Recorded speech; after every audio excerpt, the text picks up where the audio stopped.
Coach, tough game, but we saw some positives in it. I'm sure you saw, especially in the last stanza of the game, you guys really picked it up. Your thoughts overall, what you saw?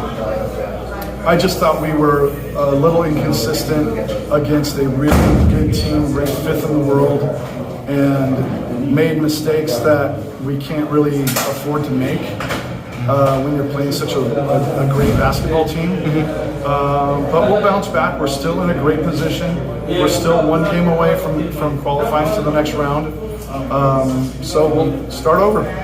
And talk about the fans. I mean, this place was rocking. Jamaicans flooded this arena. It was really cool. It's disappointing we weren't able to give them a win this weekend. But I hope that they enjoyed themselves. We did give them some spurts of really fun basketball.